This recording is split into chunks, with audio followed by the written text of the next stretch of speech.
Wala, bibili ka. Hindi.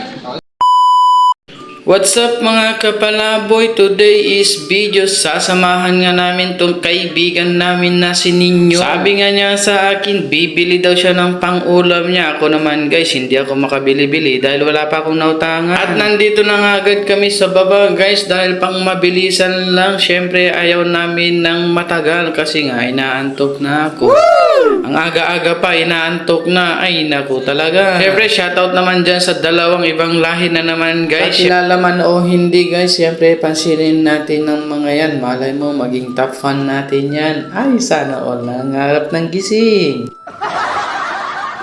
At heto na nga guys, pupunta na nga kami dito, malapit lang sa aming accommodation tong Manuel. Dito lang po yan sa Hera Mall. Kung hindi pa nga po kayo nakakapunta dito sa Hera Mall guys, ayan, mag-taxi lang kayo. Sabihin nyo, Hera Mall Hamdaniya. Ay, mali, saan na ba yun? Siyempre, sabihin nyo lang Hera Mall. Nice. Ang dami ko nang nadaldal saan na kami napunta. At tong cameraman ko naman guys, tinutok talaga yung camera sa likod ko. Mukha na tuloy nga akong kalbo. Chari. Pero shoutout naman dito sa ating cameraman guys kasi napakabait yan ni Renz. Ay sana all mabait. Magpapautang na yan. Charis. At hindi ko nga na-seminar ang ating cameraman guys. Tignan nyo naman, nakatutok pa talaga sa akin. Oh. Ang laki-laki ko na nga, nakatutok pa yung camera. Nabihan ko nga siya guys na lumayo siya para naman makita yung mga dapat makita. Ay, charis. At mukhang nahihilo na talaga yung cameraman ko guys kung saan na napunta.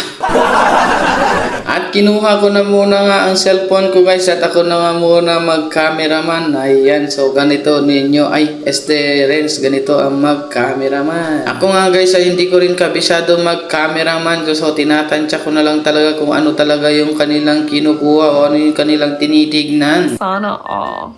Kaya sa susunod guys, ayan yung cameraman natin magiging perfect na. Okay lang kahit hindi perfect Renz, basta andyan ka, masaya na kami. Charis. Eto na nga guys, pumipili na silang dalawa guys ng kanilang bibilin dahil 1 week na ata silang walang ulam. Charis. Woo! Naku, yan dalawa pa naman yan mawalan ng ulam. Ay, hindi ako maniwala. Ay, sana all na lang talaga. At pumipili na nga ng manok o atay ata itong pinipili ni Ninyo guys dahil hindi ko rin kabisado ang kanyang pinipili guys. So, hinayaan ko na lang kung anong gusto niyang piliin. Siyempre, paborito natin ang manok guys kasi nga andito tayo sa Middle East. Mura na, masarap pa. Depende na lang sa pagluluto mo. At sabi ko nga kay Ninyo guys, bibili na lang siya ng itlog. Pag tinabad na magluto guys, maglaga ka na lang. Ayan, gawain nyo din ba yan guys? Ako kasi gawain ko din yan pag tinatamad na ako magluto. Hirap talaga mag voice over no guys, lalo na pag di mo matansya-tansya yung pagbo-voice over mo. Ay naku talaga. So ganun talaga pag first time kahit first timer nga tayo sa pag-vlog guys. So salamat ulit sa inyong mga suporta guys at sa inyong panonood. At sa wakas guys, nakapili na ng itlog at manok si Ninyo guys. Siguro pang 2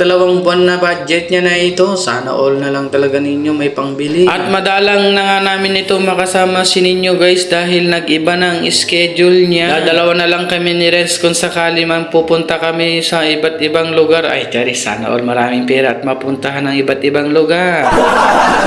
Ito ang kasama namin guys na si Ninyo ay pinanggabi na ang kanyang schedule dahil mas kailangan siya sa taas. Huwag kang mag-alala Ninyo. Siyempre, pag day off mo, ayan, mag-vlog at mag-vlog pa rin tayong tatlo dahil tayo ang Team Palaboy. Ay, sana all. Sana all. At nagbayad na nga sa dyan sa cashier guys. Syempre hindi naman pwedeng lumabas na hindi nakabayad. Ayan, nahulog pa yung kanyang pera. Sa sobrang sipag nga ni Ninyo guys, ayan, siya na rin ang nagbager. So sulit-sulitin mo na Ninyo talagang kasipagan. Ikaw na magbager, ikaw pa mag-plastic, ikaw na talaga lahat.